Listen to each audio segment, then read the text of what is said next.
What is up, everybody? It's Dr. Vibe here, host and producer of the award-winning Dr. Vibe Show, the home of Epic Conversations. I'm the host of Epic Conversations 2020 Best Podcast News Award winner, 2018 Innovation Award winner given out by the Canadian Ethnic Media Association, and I host the only online broadcast in the world for fathers and dads. It's sponsored by Dove Men Care and Dad Central, Canada's national fatherhood organization. And I'm the board chair for the Global Food and Drink Initiative, which is a multimedia not-for-profit that showcases Blacks in the diaspora. They're doing their thing in food, wine, and travel. We're broadcasting live on July 10th. As always, I like to say you're blessed, highly favored, a magnet for miracles, and a solution for someone's problem. And this is 2 times in a week. State of things twice in a week. And the family is already in the house. So let's make it happen. Let's bring Aisha and Jill to the stage. What's going on, ladies? Hello. Hi. How are you? Doing fine. How Aisha's in a very hot and steamy South Carolina. Yes. Oh my gosh. Oh my gosh. I'm used to the humidity in Connecticut and that making it hot. I'm not used to just hot all the time. Yes. And then with Elsa coming through. Oh, yes. Oh, yeah. It was like 80% humidity on top of 90 plus temperatures. Oh. That's miserable. Yes. You know, and I hear where you're coming from, Aisha, but like pure heat, like when I go back to Jamaica, that's just pure heat. That is pure heat with no humidity. It is. But heat and humidity together, not fun. Yeah, not just fun. Wringing wet, not fun. I don't like it. No. I don't like. And at least when I'm at home, though, we're on the coast. So even with the heat and humidity, you get the breeze off the Long Island Sound. Here, we're like smack in the middle of the state. Wow. So there's like no breeze coming from anywhere. No. I don't like that. One of the things I can't stand is if I'm sitting still and I'm sweating. I just don't like that feeling when I'm sweating and I'm not sleeping. Moving. Yes. Sweating. Yes. Yuck. Yeah. Well, you know what? Let's get away from that. Let's do our shout outs nice and early. Real Django is in the house. Cinema Canella's in the house. Black Beauty's in the house. Chris is in the house. Hey. Jana's in the house. Everybody is like, and it's going boom. Love it. Thank you for being here. And as always, looking forward to your comments and thoughts during another epic conversation called State of Things. And by the way, people who are watching a video, if you saw at the beginning, do you like the new beginning? Something special. Here we go. Happy birthday to you. Happy birthday to you. Happy birthday, dear Jill. Happy birthday to you. And thank you all. More. And that's from Chris and everybody. Thank you, Chris. Thanks so much. Yes, it's tomorrow. There we go. But I'm kind of started already celebrating a little bit. Oh, good stuff. Good stuff. Well, let's get to our first conversation piece tonight. The Democrats are freaking out over a leaked video showing GOP lawmakers praising Joe Manchin and Kristen Sinema. As they should. Well, who wants to start on this one? I don't think that they should be freaked out. I think that this should be even more of a reason as to why they need to get rid of the two of them. It's even more proof to other Democrats, like, why are we waiting on doing something about these two people and getting rid of them? These two people are standing in the way. It's not like they're doing something that we did not expect them to do. It would be different, I think, if they were doing something and it took us off guard. I think the Democrats freaking out over the leaked video of the GOP praising them is, to me, it's kind of like, why are you freaked out over it? Of course they're praising them. Everything that they're doing is counterproductive to the Democratic platform. True. I mean, I think they're freaking out because now there really should be some kind of censure or something that goes on with those two. I mean, it's really difficult to get rid of them because we risk them flipping and just, going. I mean, they've already done it anyway. So I just think they need to drag their asses. I mean, AOC has basically come out today and she did tweet that they were basically, what was her terminology? Basically traitors, that they're basically low-key Republicans. And but the words she used were a lot more hard-hitting. And she's not lying, though. She's not wrong. I think that we've had a few tapes with Manchin, but the problem is we have not seen Democrats have a solution to it, or even to criticize them. I mean, like the top ones, to really come forth and really lay it on publicly. I think that needs to happen, because that's what I think they're freaking out about, because it's kind of like, well, how do you raise your kids? I mean, this is what your kids just keep like doing bad all the time, or bad things, and you don't discipline, you don't get down to the nitty gritty with them. And I think they should be removed from their committees. I just don't think they serve any purpose for our party at the moment. So there has to be some kind of punitive aspect of their careers that, they want to side with the Republicans. Let's not let them get anything done that they want. So Jill and Aisha, why are the Democrats, especially the high-ranking ones, being so tolerant of Manchin and Sinnoh? What is the reasoning behind that? They're afraid of that. Yeah, they're afraid of that small margin in the Senate. That's what they're afraid of more than anything. But the truth of the matter is that they really need to shame them, because here's the thing: they're not going to flip Republican, because the truth of the matter is that as Republicans, they could not win their seats. That is the bottom line. They were voted as Democrats. Exactly. Okay, if they became Republicans and continued to vote on Republican issues, they're both going to lose when their re-elections come through. Even though he is a center right-leaning Democrat, Joe Manchin is still a Democrat. Yeah, and like what do you need him for? Exactly. But if he became a Republican, those people in West Virginia that still think that they are somewhat decent people will not vote for him, and he will lose. Yeah. And so I say lives on retaining the power. Exactly. You're absolutely right. I just think that when it comes to playing chess, the moves, the Democrats just look terrible at it. They just look awful at the game, or there's no communication or cohesiveness. I mean, they don't have a plan to operate together. And that's the one difference that we see that the Republicans do. They nipped all that in the bud. Like, we're all going to move together. We've all got one leg in the potato sack, and but we're all going to walk together. That's the potato sack party that figured out, okay, and they would win the race. Yeah. Because the Democrats have too many of their own egos and and it's just like, put it aside for a minute. We need you all to stand as a unified front.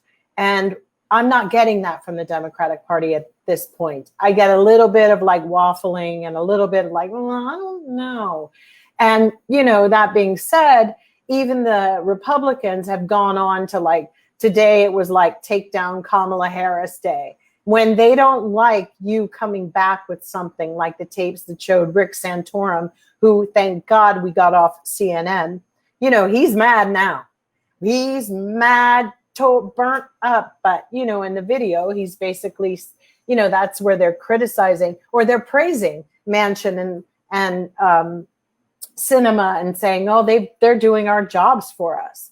And it's quite embarrassing. And then you even have Rick Santorum, who's a former senator. His should be home somewhere, but he's still in there, which proves what everyone was saying during the 2020 election, that he too was being divisive and in his little insidious ways, playing both hands against the middle. And CNN had him all over.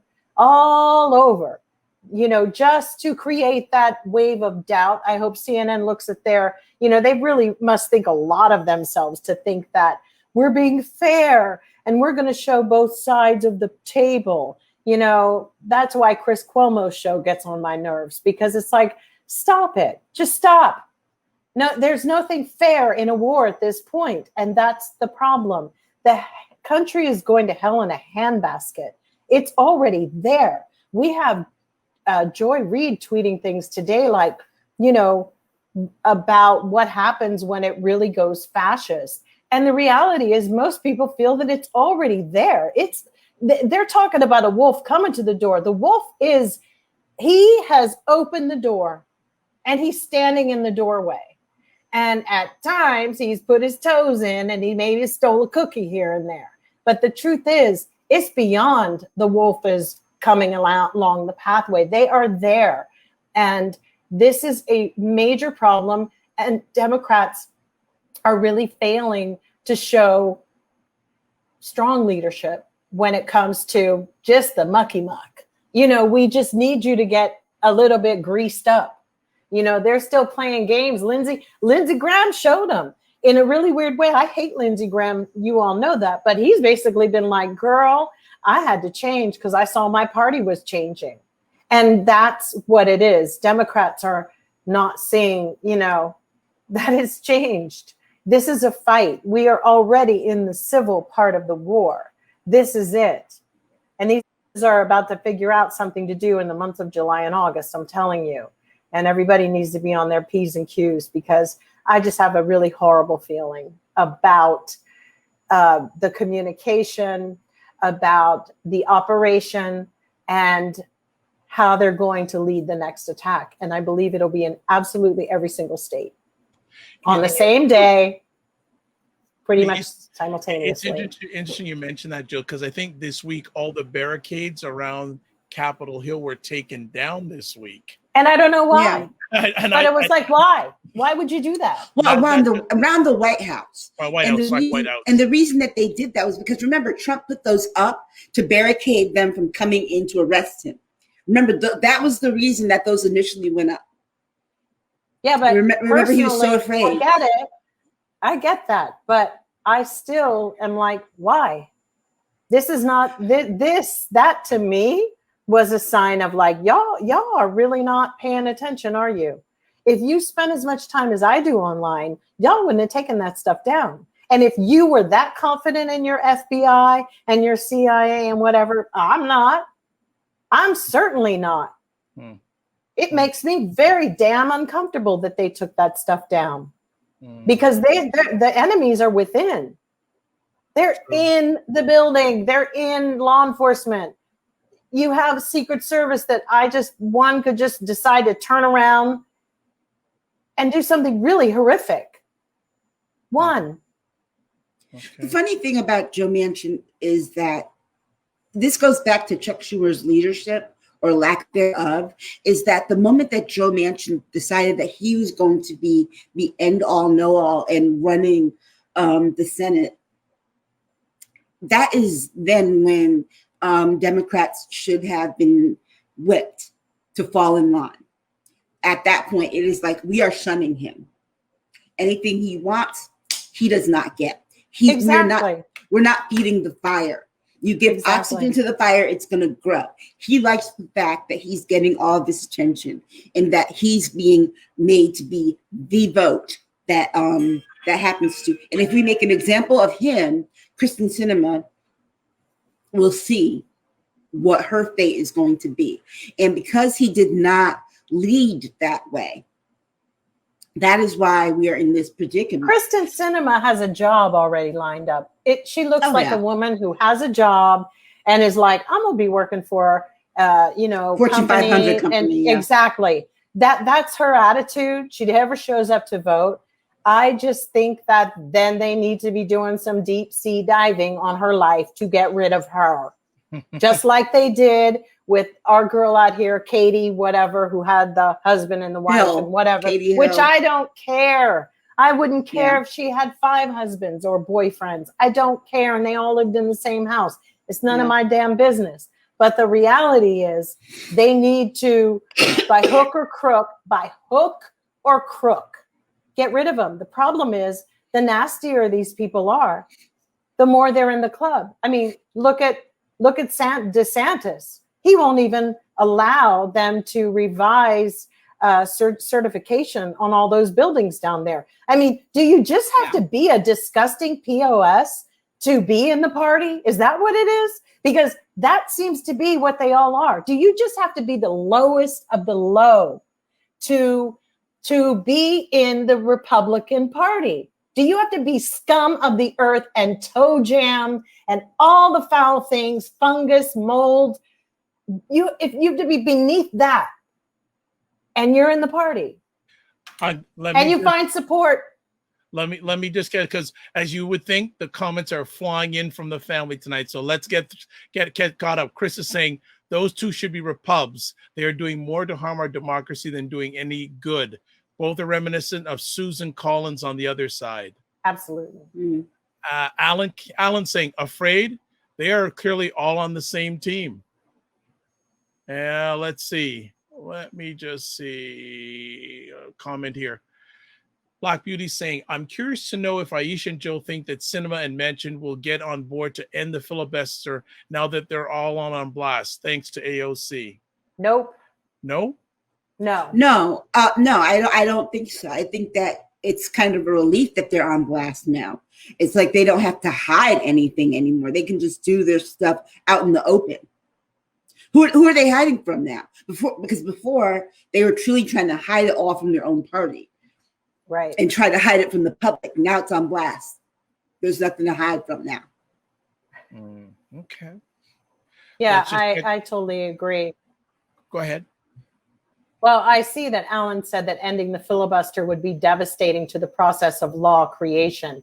How about the fact that we don't even implement our laws? We don't even enforce our laws with the rich people, with the politicians. Tell me, we haven't even passed any laws. Yeah, tell me what the process of law is when I haven't seen it do one GD thing. Nothing.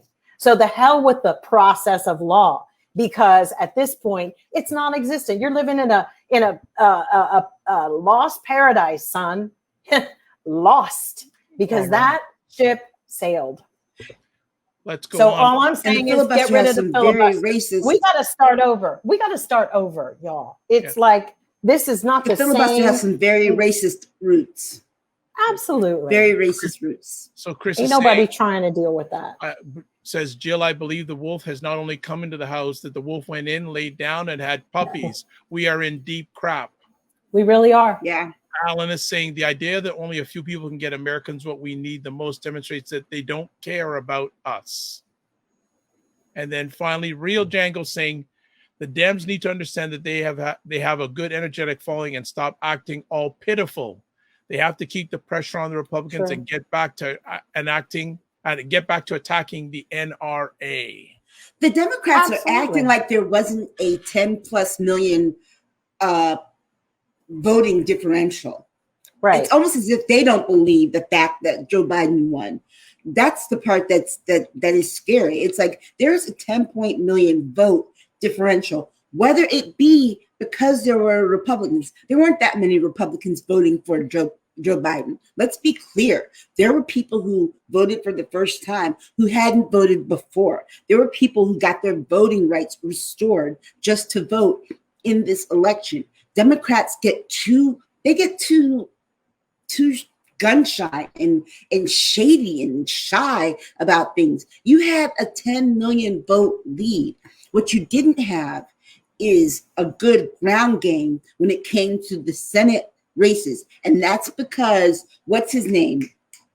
The guy who was the head of the DNC, Perez, was not good at his job. Put someone who's good there. You've got Harrison. Jamie Harrison is good at his job. Trust him to do the job. He can make up for what Joe Manchin and Kristen Sinema lack. He can find other Democrats in other places. Yeah, but the problem is I don't think the Democrats are too shy. The ones that are standing strong happen to be the more progressive Democrats who haven't been bought and sold yet. These other lifetime career Democrats have people that in the conservative park It's all there. It's all about who they have to appease and who they have to appeal to in their But district. they no longer have earmarks. That's the whole thing. They no longer have earmarks anymore. They have no one to appease, really. I get that, but they still 10 years ago. They still get something. They still get Their something, but not what they were getting before. Their stocks are located in places. They're not going to cut off something that they know they've got an investment in. It ain't going to happen. In fact, I don't think any of them.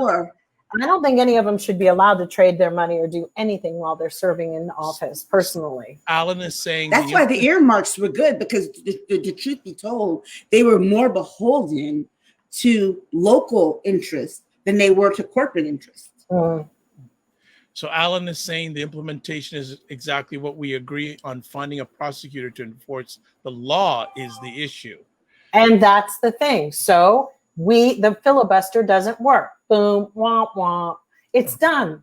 We can't, let's move on, because I know for a fact that they would have gotten rid of it if they had this. And if they do get in again, they will get rid of it. Trust me. They did. Remember the reason that they put it in. Shame on you. Screw me twice. That's how I feel with the Democrats. Screw you twice. I mean, I'm actually really, like I said, my people that I'm voting for coming up are going to be more in the progressive family, and everybody that I'm going to fight for, because I just don't trust what's happening to the DNC. I don't think they have the cojones. Real Django saying is agreeing with Aisha, and Black Beauty, I think, as we mentioned. Yeah, by the way, the Capitol barricade was being taken down today. Yeah, we just said that we're not. That's going to be now. That shouldn't be taken. That shouldn't be taken down. The Capitol. Yes. The one around the Capitol, I think, is ridiculous. The one around the White House, it's like one is a factor. One is like a distraction versus the other. I think that the Capitol is where they really want to target, because that's where they want to remove Joe Biden and put Trump in, and he doesn't live at the Capitol.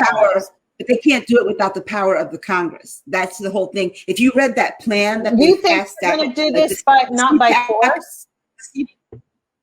No, but the CPAC people already passed out their 7-point plan to get it done in a matter of a short period of time versus years.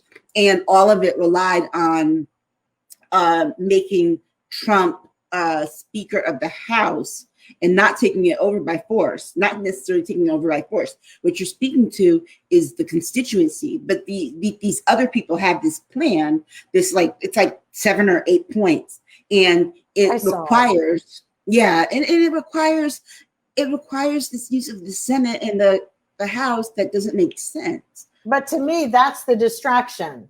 Because why would I ever tell anybody my plan, a 7-point plan? Why? Because they're dumb. I don't know. They're not dumb. They actually are going to get off for what they did. They're not dumb at all. This is the problem. Never. Sun Tzu Warrior says never underestimate your enemy. Never. That's the one book that Trump did read. And I know he read it because I read it. You don't underestimate your enemy. That little pamphlet, that's what they want us to think. That ain't it, Chief. I'm telling you. That is not it. But we're also assuming that the January 6th. They've got their Timothy McVeigh types. They've got people. They are planning to shoot up this country, and they will be doing more targets. I don't doubt that they wouldn't. However, the thing for me is this: they've been planning that for a long time. Yeah, but they're very organized right now. They're very organized, but at the same token, that organization has always been there. They've been organized, but there's also it. No, I'm not. I'm thinking back to the transcripts and things that have come. I'm thinking if a bunch of them who we've now discovered here in California exist, rolled up here and started just shooting at Black people, they're going to shoot back, and then it's just a big mess. And that to me is the distraction, because they want they want the race war to be like, oh, look over there, we're Yeah, doing but this over here don't while we're underestimate. meanwhile doing this. We do not know any of them on either side at this point who are not traitors. And they did not approach it as traitors, because when you go into a room and you know somebody's against you, you certainly don't hire them. You get rid of everybody. You get rid of everybody, even if they were innocent. You cannot risk in your fold that anyone from any previous place, like with DeVos and all of them, get rid of them all at the beginning, because that's what Trump did. He pretty much got rid of as many Obama people as he could. I mean, I think the hatred of Trump has come at the expense of people not really looking at some of the things that he did, where he created his wall, his fortress, his everything. And let me tell you, this is not funny. These are people who want the country back to the way the founding fathers intended it to be. And they didn't include Black people in the story. That's the truth. Black people were not considered a part of it. We added that in later. I don't consider us being part of it either. But here's the thing. Trump also got rid of all of the competent people around him as well, because he also had to hide his incompetence. That was the other part of that. It was that it wasn't just that he got rid of Obama's people to get rid of Obama's people. He would have done that anyway. But he also got rid of them because he had to hide his own incompetence. Because look what we're finding out now. It was just a cluster of mess. But I'll tell you this: but these people, these capital people, are so disorganized. His point was not about competence. If his collusion with Russia was to dismantle all agencies, that was the order. And if they dig even deeper, they'll find that that's what it is. I don't know why anybody's not like reading that material. It's been something that they wanted forever. We now have a group of zombie idiots in our country running for office, which we'll talk about later. We have a problem. It will never be the same here. Never. Never. Not when you go to a school board meeting and you're going to run into some crazy kooky QAnon mother. This is really bad. It's so bad. Can I just interrupt, because I'm going to catch up with comments here just for a quick little break. Alan's saying maybe the Dems won because of who they are may not be the best perspective. They spent 4 years raising the hate 45 angle, all about getting 45 gone. They have 10, 20, up to 50 years in office. I understand that 100%. Next comment here. He's saying they can't remove Biden by force. Black Beauty saying, I believe their plan is to take it all over by force. They have no regard for following guidelines. Alan is saying, exactly, never underestimate any enemy. They are so organized. They have the FBI, CIA, Dems in the arms.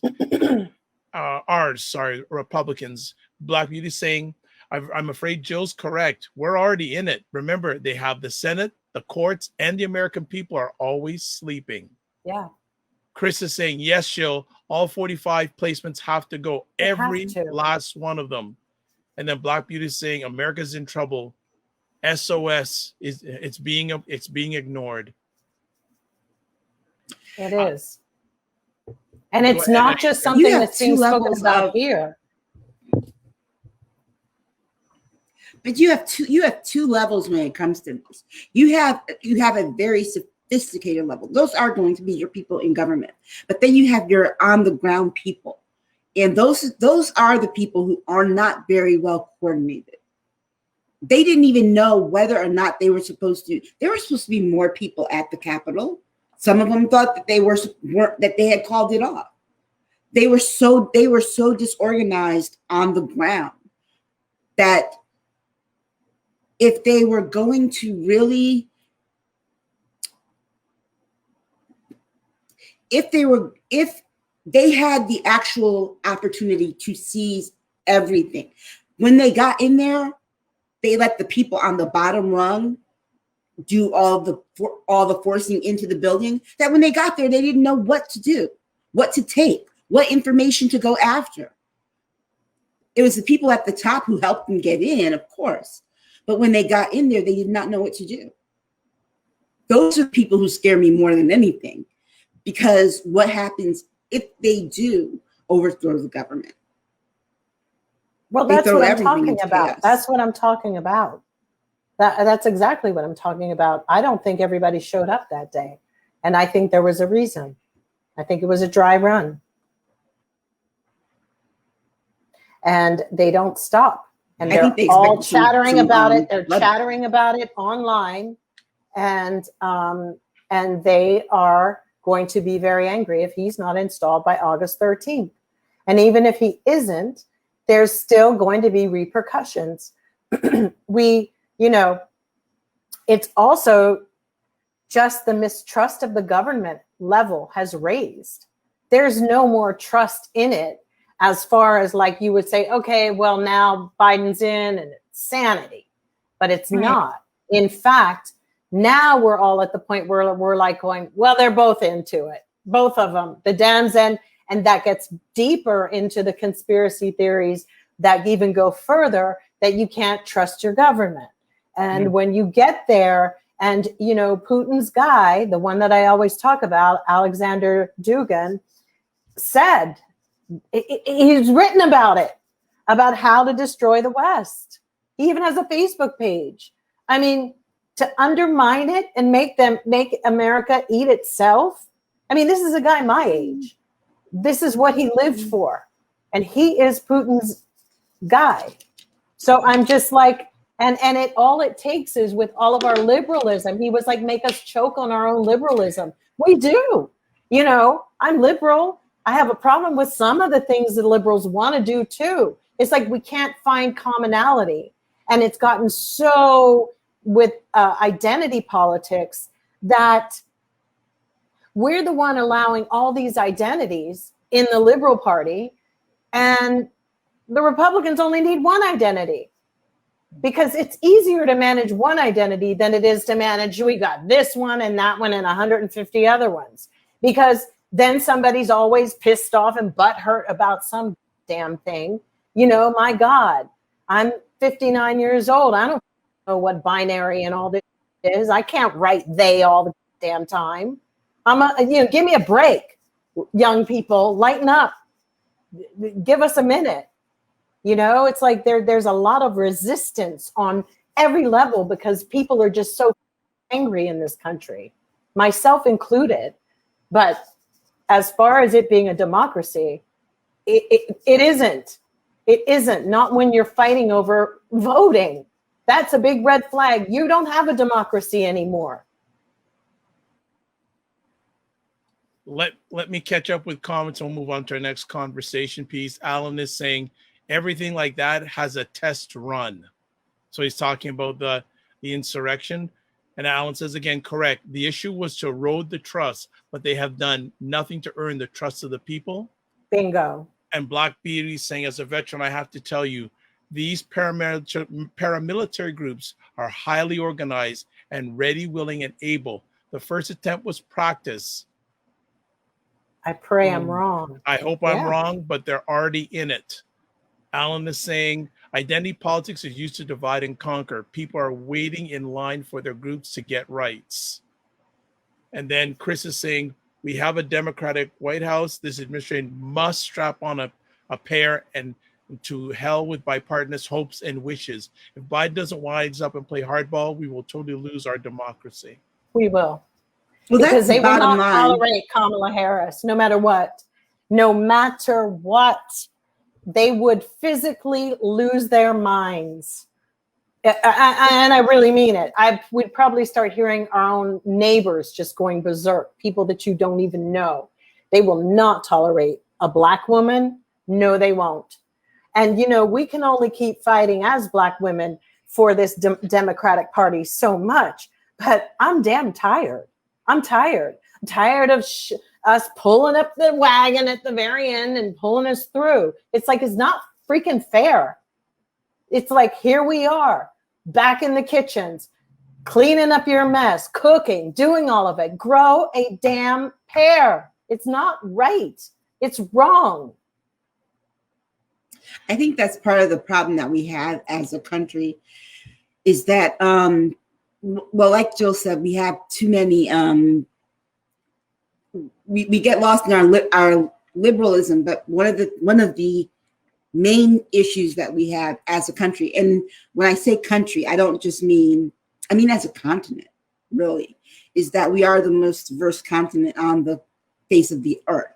And so because of that, we get swallowed in to the identity part of it. And we're not going to have, the reason the Republican Party does work is because of what Jill said. It's all one. They're all white, they're mostly male, and mostly evangelical Christians. That's why it works, but that's why it doesn't work for all people. And that's why you're going to see that party fighting harder and harder and harder for survival, because the smaller that their party is getting, the bigger the other parts are getting. And they're going to have to fight harder and harder and more viciously. Okay. Let me just, one last comment before we move on. Alan saying identity politics stops us from having the best by pushing for the first. The first is not always the best. It's the one that is best for them who will play ball. We have some serious comments going down tonight, folks. If you're on this live, that's a fair statement. Yeah, that's a really good statement. And like I said, we are having an incredible amount of people on live. So keep the comments coming. I'm doing my best to keep up to date. So I'm managing the madness tonight. So next conversation piece, 21 QAnon link candidates are running for office in the midterms. Wow. Right. This shouldn't shock anyone. No. And they're going to win. Yeah, because we're sleeping again. I mean, what did I have? It said 31 previously ran for Congress in 2020. 2 previously ran for a state legislative seat in 2020. But now we have 39 candidates running. 9 are from Florida, 8 from California, 3 are from Texas, 2 are from Arizona, Nevada, New Jersey, Illinois, and Ohio. And there's 1 each from Maryland, Rhode Island, Oregon, Minnesota, New York, Pennsylvania, North Carolina, Georgia, and Colorado. So we have a problem when we, obviously are not paying attention. And many of us out there are going to have to get involved, whether it's at your local school board or, at the whatever, the Piggly Wiggly, I don't know. But everything we have to either make lists, share them with people. Like if you see this person's name on your ballot, do not vote for them. It's really at that point, because the problem with the QAnonymous thing is that once they start getting in, it normalizes the crazy in our Congress. And you have to, and then it filters. It may not, today we are all saying, oh, that crazy Marjorie Taylor Greene or whatever the hell her name is.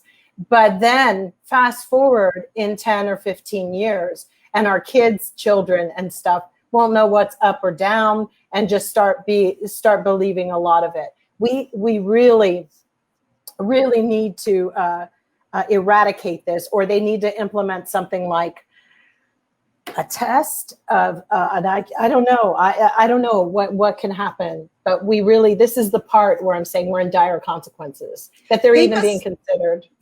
They must be running against some more moderate Republicans, or Republicans that they don't think are effective, because I don't see them running in open race seats that anybody could really grab. I'd be interested to see what seats they're running for and who currently holds that seat now,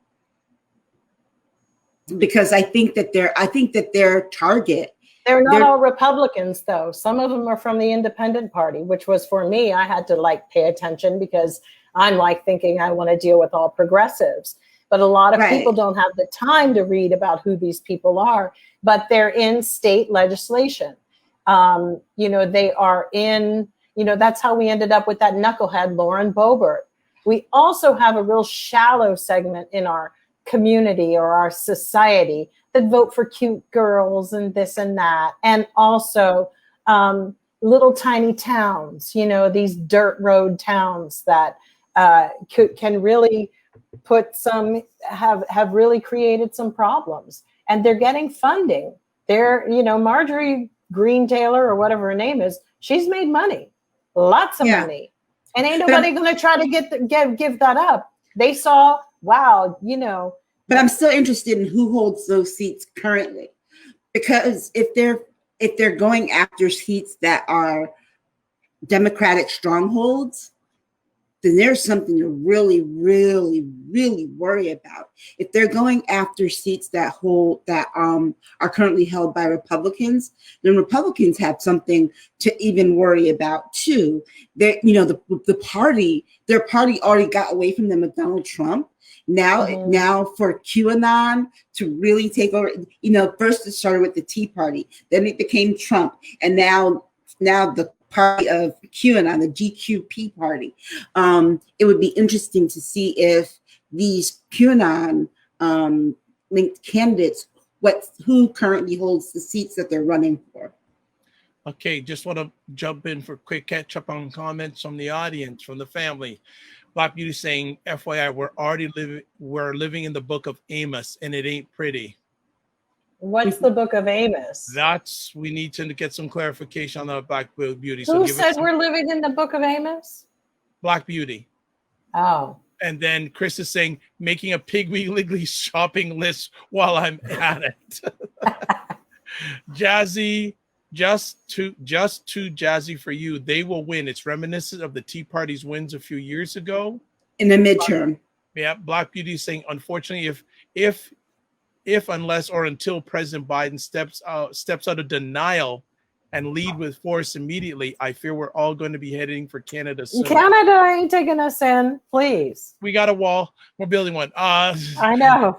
Just too crazy jazzy for you. That's how crazy's like Taylor. But just too jazzy for you is absolutely right, because remember, it was the bipartisanship that Barack Obama kept trying to push those first 2 years of his presidency that ended up getting all those Tea Party people in during the midterms, and he lost control of the House and the Senate.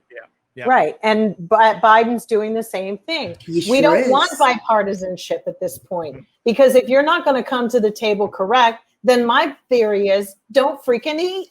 You would think he would have learned that lesson. No, you would think. Alan is saying party is not working. We have to look at the strategy of confusion by active education. We have to teach the history and the methodology and work. The bus boycott worked without the tech we have now. Cinema is saying, speaking of Canada, I know 2 families that have already moved to that country. I do too, actually. One family. Yeah, she says they were not happy the way politics are going in the USA. Yes, and true. Chris is agreeing with Black, saying exactly Black Beauty. So he must know about the book of Amos or what Black Beauty is talking about, and also the area of the President Biden not taking charge, not being a true forceful leader. Right. So we're up to date with comments. Anything else about QAnon candidates? The election's already on for 2022, folks. Yeah. It's already on. It is already off to the races. So, and I don't know if the Democrats are prepared. Well, here's the thing. They're not looking at running any new candidates. They're trying to hold on to what they have right now. I don't hear about or see anybody trying to run and flip some of those seats, especially the seats that got flipped the last time, that got flipped in 2020. Because remember, the Democrats had like a 20-seat majority. But But this is the thing. These people, some of them ran before and they didn't make it through, obviously, and they're going to try to run again. But some of them also, people have realized, I don't need to be in Congress to be effective and fuck this shit up. Like, I don't need to do that. I can actually mess with the whole, clearly, because our federal government is acting like a real, like I don't know what we're going to do. I mean, You're the federal government, and it looks weaker than anything at this moment. Sure, we're getting some great things. Sure, we're getting, whatever. But I need to see you squash it down. It's like when you want your man to finally step up for you and somebody's slapped you across the face somewhere at a party, and he's like, oh, now ladies or sir and ma'am, you need somebody to go, hang on a minute, and pow. I need that. I need it every now and then. Call me crazy, old fashioned, but I need it. I'm tired of slinging. Every day I sling with somebody. And I need a break, America. Black Beauty is saying, LOL, okay, Dr. Vibe, you all better build a stronger wall, okay? And just too jazzy for you saying that's the problem with Democrats, always wanting to work with Republicans. You cannot negotiate with these people. I know. These people took the government hostage. You can't negotiate with hostage takers. You just cannot. Absolutely. No. Yeah. It's yep. All right, let's move on to our next conversation piece. GOP efforts to ban critical race theory mimic authoritarian. Thank you. Memory loss, historian says. So the conversation about critical race theory continues. And it seems that it's going to be a main election item for the midterms. Am I correct? Yeah. We're keeping you away? I'm tired. I'm so tired. Oh my gosh. I know. Tired of this stuff because it just like call me crazy, but I'm watching the decline of the American empire. You are. Sorry. Yeah, no, I'm sorry, not sorry. It's the truth. Yeah. I mean, the scary thing about what they're doing with the critical race theory is bordering, of course, it has to do with memory laws. And everybody knows that when you start having memory laws, it typically in authoritarian regimes leads to censorship. And then there you have it. And it's really very difficult to come back from that. I mean, it's pretty damn great, that people are sitting around and thinking, oh, this is not going to be, we'll be okay. But, when you've got mothers mad about Ruby Bridges' book at school, we have some serious problems. The new DAR, actually, the new Daughters of the American Revolution, or no, they weren't the DAR, the women from the South. Those other Daughters of the Confederacy. Yes, those. So there's another group now who's upset with the Ruby Bridges book. And these women, these mothers, these people, it's so sad to me because we have people sending their kids to school with these people's children. It's like. What they're doing is they're trying to erase a history. They're trying to erase an immediate history that their parents and their aunts and uncles and immediate family that they can just call right up were a part of. Right. Because typically what you see is when people tend to think about history. And let me just point this out. You ever notice that when we talk about Black history and we talk about the civil rights history, you ever notice that you always see pictures of the civil rights movement in black and white, never in color? There's a reason for that. Not because they weren't taken in color. There were plenty taken in color.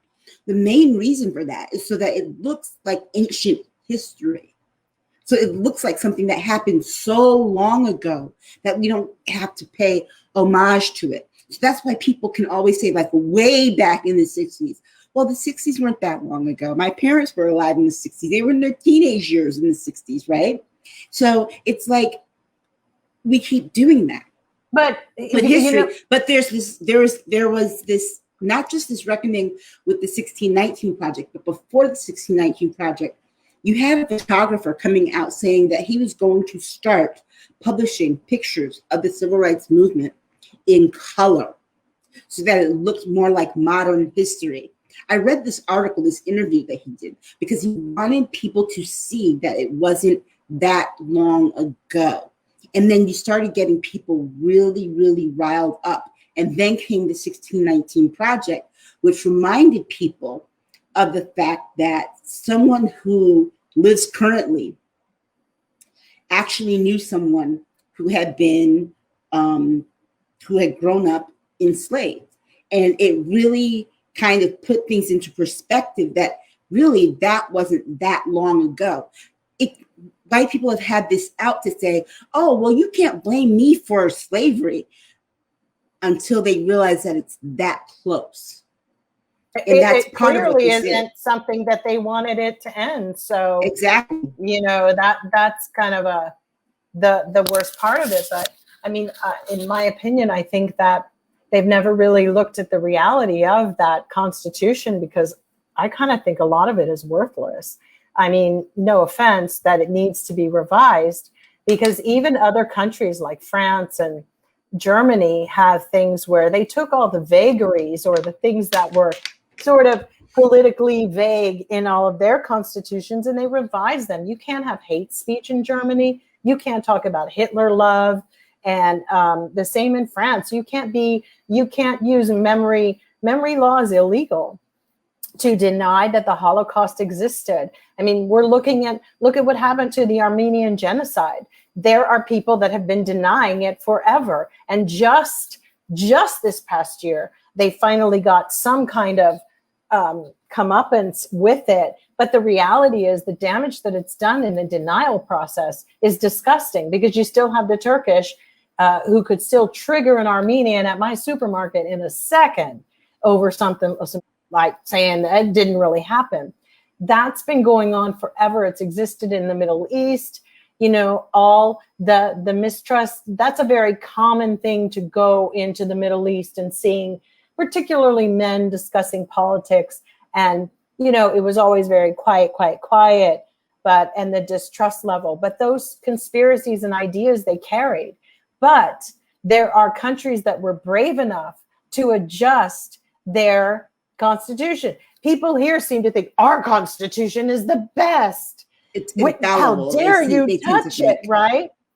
And it's such a ridiculous way to be, because, you know, we're talking about muskets and AR-15s. It's absolutely asinine that we even have to waste lobbying money and lives get killed over the fact that, you know, that old dumb or whoever the fathers were, what they were thinking, I don't know. But they certainly couldn't even imagine. So you mean to tell me that, you know, guys who couldn't even imagine toilet seats and indoor plumbing, we're going to like hold them to what they said about guns? So if y'all want to live like that, take out all your plumbing, get a wood stove, and go back to that, you know, dig a hole, put your waste there, because that's how ridiculous it is that you hold something to that. And the same goes for the crap in the Bible.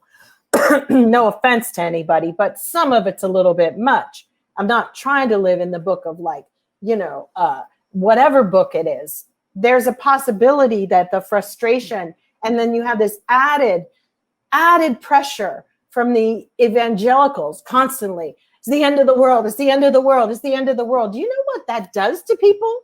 What does it do to your children? Yeah. How do you raise? How do you live with that? The end of the world. Do you see a sign? Do you see a sign? All those things ever did now, it was to make people freaking crazy. Because you know what? How many times have they been sitting around waiting on the rapture? There's a Korean church every year. They're waiting outside down the block and saying tomorrow's the end of the world. There's one day in particular, and every time it's not there and doesn't happen. It's like, okay, didn't the Bible say know the time and an hour you're not supposed to know? So just go on about your business. Please, people, go on about your business. But you know, they've been doing that, going back. That's what's so odd about the whole CRT thing, is that they've been doing that since during slavery. It's like when transatlantic the slave trade ended, they were still saying, "Oh yeah, we're not getting slaves from Africa still. Yeah, we're getting slaves from Africa still, but we'll tell you that that's the story we're going to run with. It's not still happening, but it was still happening for 20, 50 years before they got caught, still doing it. Yeah. After all of the other countries in the world had on the transatlantic slave trade had stopped. Right. So this country that is one of the reasons why we need to really push for this, because the country does not want to have accurate history when it comes to its telling of its original sin and its original sin toward Black people. It does not want to have that accurate conversation, because the accurate conversation doesn't leave room for the white savior story. Well, they've about whitewashed, to be honest, in the assimilation of the Jewish community, where they suddenly leveled up from being, the scum of the earth to the white supremacists here. And then the Italians leveled up and became a little higher than dirt themselves. In the middle of all of that, they basically whitewashed their pasts as well. Because there was a time being Italian, WAP was like the word in the 60s. And I don't think a lot of people know that one. There were a lot of names for Italians. And with the Jewish people, they don't speak as much about how many attacks they had physically from the white supremacists in towns, in different places, because they've kind of whitewashed their own narrative. And I don't know why that is. Because the reality is their places were getting bombed and burned too. They weren't. So to leave us out here like lame ducks, moaning about something by ourselves, I'm a little salty about that. Just want to jump in here. We got the comments. Alan is saying censorship is already in full force. He also says Tulsa just got attention after terrorizing everyone who knew about it. Yeah. He says also, us born, I think he meant to say before 1963, were born without the right to vote. Right. Chris is saying, Aisha, brava. Black Beauty, 45 gave silent oppressed racists a voice and courage to demand totalitarianism, and they're mad as ever that it's taking so long to get 45 back in office. They won't resist till democracy goes. Yep. And then he also says, not here to debate religion, but needless to say, our democracy is in trouble like never before, regardless of whatever your faith is. Yeah, and I mean, when it comes to this whole thing about critical race theory, it's not, let's be very clear, it's not critical race theory. That's a college term, graduate school term, that's a legal term. They don't want history where they don't come off looking like the patriot, the good guy, the guy in the white hat riding off into the sunset with the story to tell, the story. One of my favorite shows to watch on demand is Modern Family. And there's this one episode where there's Thanksgiving. And so you have this small child who's got a Colombian mother, white father, and the white father taught him the story of Thanksgiving. And you can see like the racist underpinnings of how he was told the story, which you realize this is the kind of story that white people get off on, and because it's what they're told, because they look good. They look like they came and they came into America. They saved the quote unquote savages and this and that. And if it wasn't for them, the Native Americans wouldn't have had, they wouldn't have learned English and this and that. And that they came and, they all had a peaceful, that's not how it happened. They like to teach, what was it, in Texas? They wanted to remove slavery and any memory of the Klan out the books. We talked about this on the show 2 years ago. And they wanted to call the slaves workers. Well, workers get paid. Workers aren't whipped. Workers aren't raped. So these are in Texas, they clearly are, I guess. Yeah, I guess. But this is this erasure of history so that white people look good. This is white fragility history. This is what this is. All right. Well, we're going to take a quick break before we got two more conversation topics left. But we're just doing a quick break, and we'll be back in just a moment. Hold tight. State of Things with Aisha and Jill, live broadcasting on July 10th. Go. So, ladies, what is going on? Just that he needs to get it together. Sick of that. I am sick of it. Something is seriously wrong with you. Is that, I mean, why is he still there? She shouldn't be near Congress. You need an exorcism, because I don't know what is wrong with you people. It was so powerful. And I really wish everybody would stop bowing down to this. What is he talking about? This makes no sense.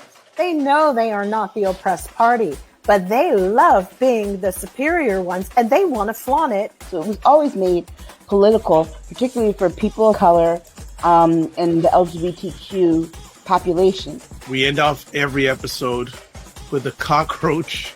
This episode's cockroach. Everything. Everything? All the things are going on. All the things? Mm-hmm.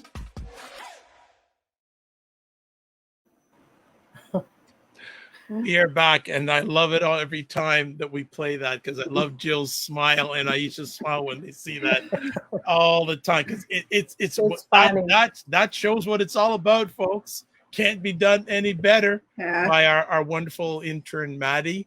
She did an incredible job. So before we go to our next conversation piece, Real Django is saying white folks as a whole don't want to look like the bad guys like they have been in history. So when the notion of having CRT happens, they want that conversation to end. But also, I also think a lot of them were just lazy and didn't even think of the story. It just became, and a lot of people, we know just regular people don't like change and they're resistant to change. But this has sort of been a brewing storm, and it's caused a lot of people to get upset. They're trying to make it where I'm beneath this one or that one. We've actually unearthed latent racists who didn't understand they were racist, didn't really know, because they were okay living in their own private Idaho. And here we are. And we've got a lot of fear. What we're looking at are people who are fearful. And when I just see Black folks in the GOP, I just know what Harriet Tubman went through. I think a little tiny bit. Mm-mm. Well put. All right. Our next conversation piece. Oh, more comments coming in. Real Django, thumbs up, Jill. Just jazzy for you. It didn't help that 45 was a huge opponent against the 1619 project.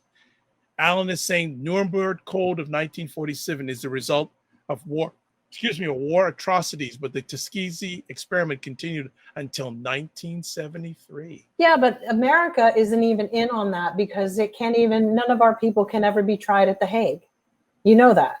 So it's like they can do and try and make a law all they want, but America has always felt it was better above the law. Always. Exactly. Nuremberg Code of 1947. Yeah. You would think we do not implement or enforce our laws. And actually, many of them clearly now are just. And the problem with the Tuskegee experiment is that they did not get informed consent of those patients. What they told them is that they were treating them for bad blood. Right. Wow. Okay, we got another comment coming here from Alan. It deals with informed consent in medical experimentation, the issue of informed and non-coercion and excessive insensitized compensation. Well, we've got the Texas coming up real soon about their incentivization on something in a minute. You'll see that. Compensation gets people to turn a coat, turn a friend in, snitch, rat, volunteer. Huh. All right, next up, something that happened really crazy. Doubts raised about who was behind the assassination of Haiti's president. That was crazy, that news. Yeah, it really was. I happened to see it. I forgot where I was, and I just like saw it come across. I was like, someone shot the president of Haiti. Like, just the way that they got into the home was just suspicious. And then they talked about the two Americans that were a part of it. I just I don't think that they're going to get to the bottom of it. Well, they're saying they were with a security team in Miami, and one of them is a YouTuber, and already people are blaming Hillary Clinton. You know, that old story. I'm just like, yeah, okay. But clearly it looks like what's scary about it is that they want people to think that America was involved in it. Right. So we have a big problem here because yet again, and then they're saying, well, the CIA director went into Colombia the other day. Whatever. I'm with Aisha. I don't know if we'll get to the bottom of it, but I do believe that it is another cyber optic thing, like another, you know, when it's made to look like one thing and it's another country just to damage this country. Because I'm at this point now where if no one's defending the old girl, I got to, you know, I got to defend a lot about some of the principles that we do have in America that we aspire to be. But I do know this is some skullduggery that's going on with this situation. That's the word I think is happening. I think maybe Russia could have done it, anybody, because that seems to be his stilo. You know, and that makes me very curious about the conversation that Biden had with it was right after. Yes, honey. Mm-hmm. And let's see what chips fall out in the next couple of days, because if it starts to lead in a certain way, it will be able to, you'll kind of, maybe, I don't know. But at the meantime, all the crazies are online, you know, blaming Hillary and Bill and, you know, I don't know, boop-de-boop and bippity-boppity-boo. Why are they blaming Hillary and Bill? Because Hillary kills everybody, but one person she didn't kill was Donald Trump. Gee, go figure. I just don't, you know, yeah. But that's how they think. I'm surprised they didn't blame Hillary for Donald Trump not winning. George Soros, him too. It's like, but that deep state was so, they're in everything, but they couldn't kill Trump. Wow, damn. They couldn't zip that in the bud. Really? Oh, wow. This is a dude, they couldn't get the dude who can't zip his pants up the right way. And everybody's still believing that pants story wasn't real.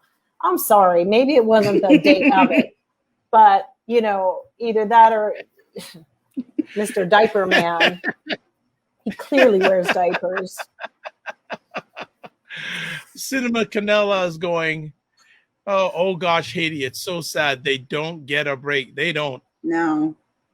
It's always a pissing match over there. Yeah. And I'm wondering what kind of security that they're giving the first lady of Haiti while she's in Miami recovering. Yeah. What did she see? Yeah. You know, it's like, dear God. Yeah. I mean, we're living in a country where people in witness protection have decided to go on TV and do TV shows now. So go figure, Dr. Vibe. Italian mafia, they've got TV shows coming out on Bravo. And this is how sick some of the people in this place have become. They'll exploit everything and everybody. And it could have been a YouTuber, guys. It could have just been like, hey, let's get a gang together and go kill the president in Haiti. You know, it's interesting you mentioned that about people in witness protection sharing their stories, because one of the few programs I watch is a show called American Greed.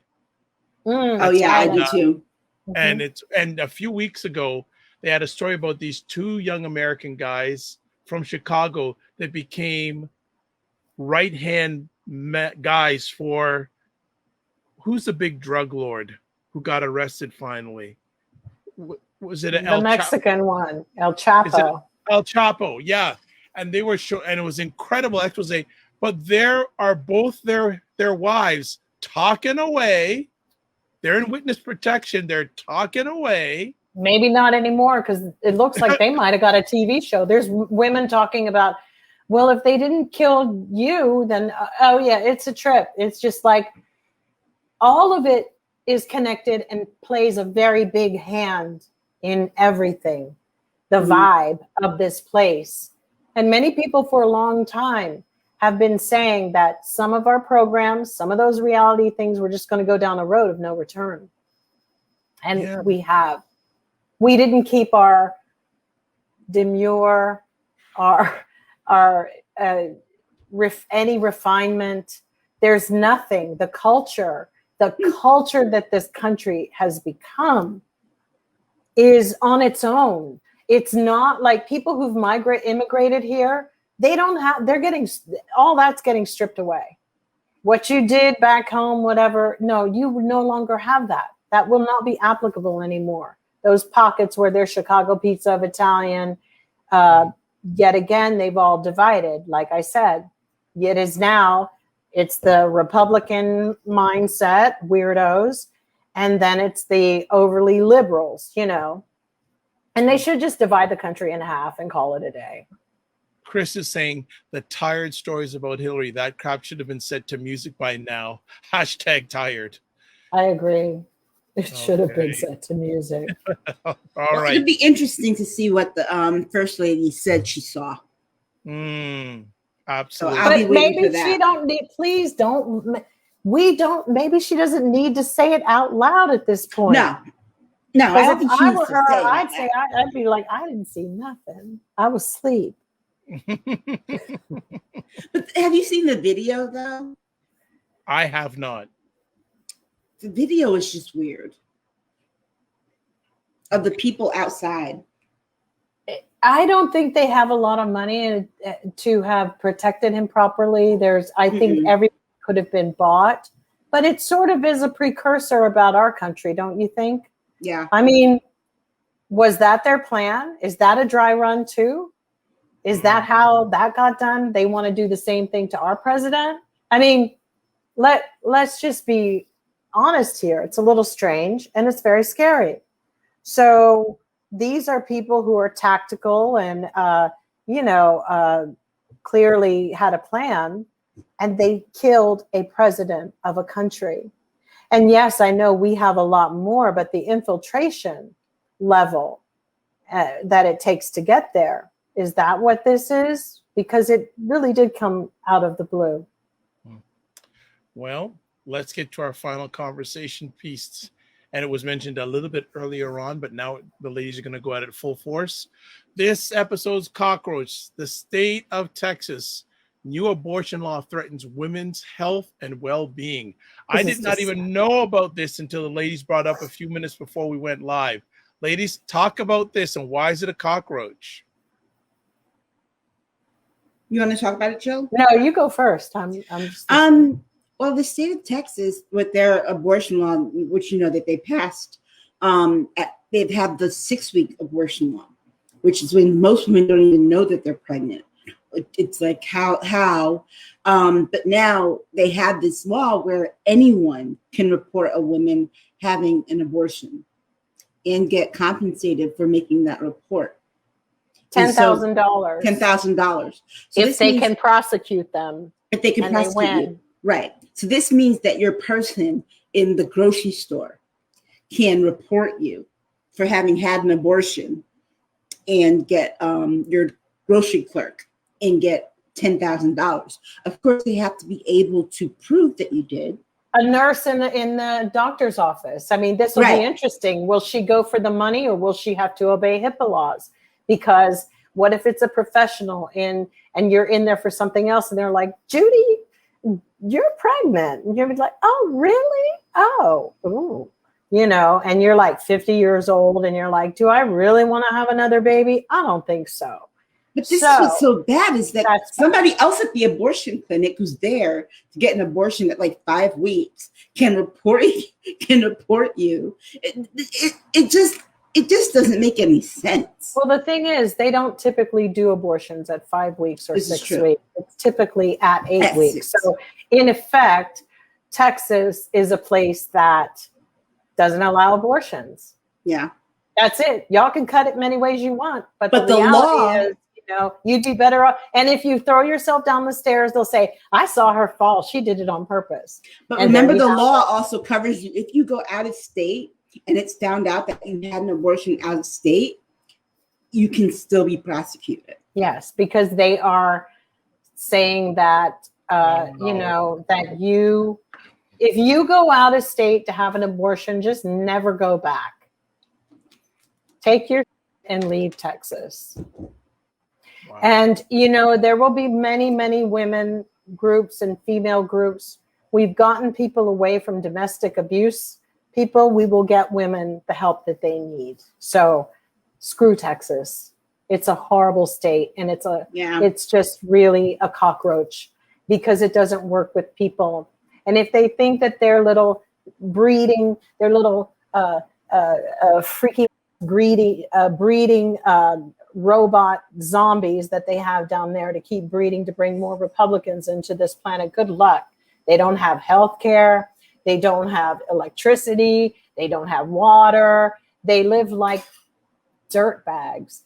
And unless you're rich and, and now Google's gone in there and then that stupid Elon Musk, they all turns to Austin. Yep. Rich people don't care, but that's okay. Keep on supporting Texas people. It's ridiculous. It's a mess. It's a hot mess. And, this is where now we can expect all the other states to follow suit. So just to catch up on comments here, still going back to the Haitian situation, Cinema Canela goes, that if the president's wife survives. True. Yeah.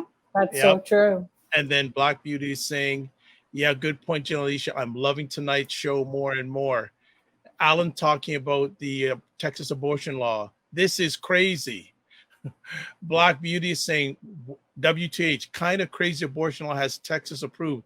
Just crazy, just crazy. Where's the DOJ in this? And Alan saying no rich people will get prosecuted. Well, that's the norm. It is normal. Oh, and the other cockroach, I know we don't have it on the list, but just because he brought that up, is the SBA, the Small Business Association, because they've decided not to do any more research on people who got over $2 million in PPP money. They will just keep looking into the people that made less than who applied for their small businesses, meaning little anybody down the street. But Kanye West and all of them, no, they're not going to. Betsy DeVos. Yeah, who got 9 million or whatever. They're letting them off. So where is the DOJ? Where is our government? Because it said it takes too much time for them to fill out the paperwork and to supply the necessary data. Disgusting. Because it impedes rich people. Yeah. If that wasn't a slap in the face about your country and what they think of us, I'm sorry. I've kind of lost And faith. who's in charge of the DOJ? Merrick Garland. Okay. Ferret Garland. But who's in charge of the Small Business Association? A gormless wonder. Another gormless wonder. Genius. Another traitor. Another one who owes a debt.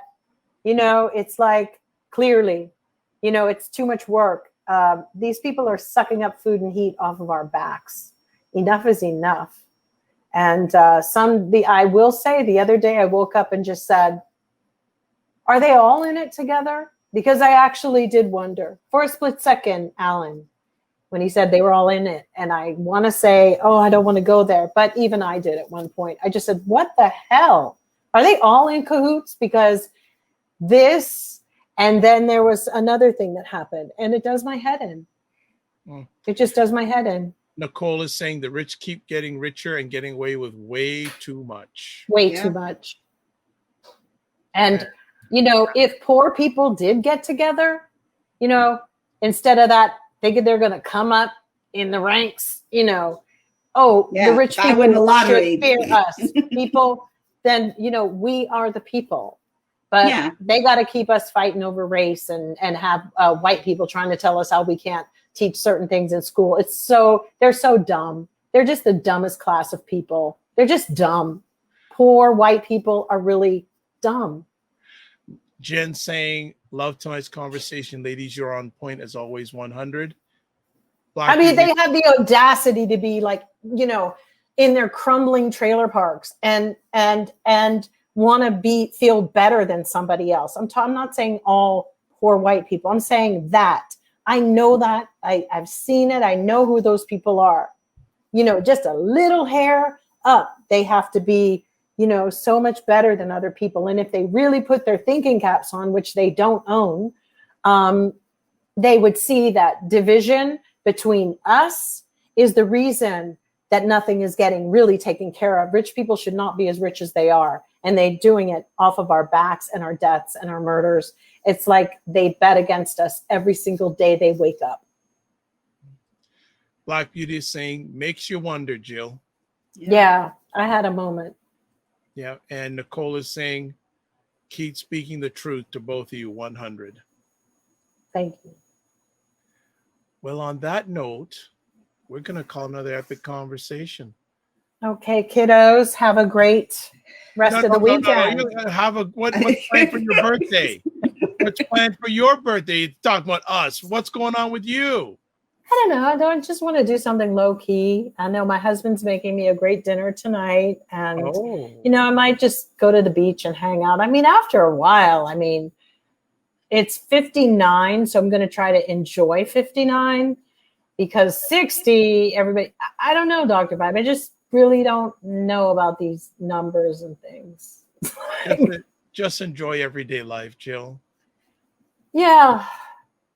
It's true. It's too bad. Some of the really nicest beaches are out in Orange County here, and I just don't feel like I want to deal with any of them out there. The only time I hear about Orange County is that I hear there's Real Housewives of Orange County or something. And see, that was the beginning of the end of our country. I didn't want to go. I knew because we had to hear about those problems, and then it went from them to this. And I really blame the guy from Andy, whatever Cohen. It's all his fault. We had to hear and watch how crazy they were. Absolutely nuts.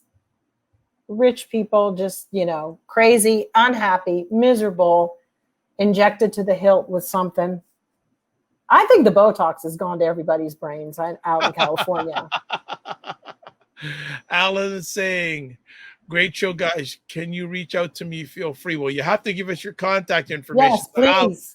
Alan, so what you got to do is follow these ladies on Twitter and Instagram. I'll find him. We can find him if he. Yeah, so we can get. And then Jen is saying, enjoy your day, Jill. You too, Jen. Everyone, and Nicole saying happy birthday, Jill. The older we get, the wiser and the more frank we can be. That's for sure. That's for sure. Oh, wow, that's fantastic. Well, thanks, Chris Langford. Birthday wishes. So first things first, Jill, if people want to get a hold of you, how can they do that? Well, on Jill D. Jones at Twitter. And then I have a link tree now, which will show. I'm setting everything up so you can see where I am, my Instagram, things like that. So so pretty cool. Fantastic. Next up, Aisha K. Staggers. Aisha Staggers on Twitter. You're singing that. If I get on Twitter. There we go. Well, they are off and I am here. So folks, again, thank you so much for taking the time out of your positive, productive schedule to spend some time with us, hang out with us, make us better. And again, thank you for the continued support. Want to just shout out everyone who had a little bit of a hand in the madness that went on tonight. The good madness, the good trouble, the good madness. I'd like to thank Real Django, Cinema Canela for being in the room before we even started. Big ups. Big ups. Also, Chris, Jen, also Alan, thank you so much. Nicole, hey, you're never too late. Always welcome. And Nicole, would love you to come on if you want to come on one Saturday night. Enjoy the great commentary. I think I already said Black Beauty. If I forgot anybody else, it's my head, not my heart. But again, we all want to say a big happy birthday to Jill. And hopefully next week she'll tell us what's on the dinner menu for tonight. So that'll be good to know what she had for dinner. So I am Dr. Vibe. I'm the host and producer of the award-winning Dr. Vibe show, the home of Epic Conversations. I'm the host of Epic Conversations, 2020 Best Podcast News Award winner, 2018 Innovation Award winner, given out by the Canadian Ethnic Media Association. And I host the only online broadcast in the world for fathers and dads that is sponsored by Dove Men Care. It's also co-sponsored by DAD, Central Canada's national fatherhood organization. And I am the board chair for the Global Food and Drink Initiative, which is a multimedia not-for-profit that showcases Blacks in the diaspora that are doing their thing in food, wine, and travel. I'd like to say, as always, before I close off, live your life as a dream. If you can dream it, you can make it. Sometimes you have to get small to get stronger. Block assumptions, then aim bigger, aim better, aim higher, aim wider. Love, faith, and respect. And remember to give yourselves grace. We will see you next Saturday on the 17th. Same online time, same online channels, wherever you're watching this. And if you're listening to this or watching this on the replay, we love you back too. God bless. Peace to you all. Keep the faith and walk good.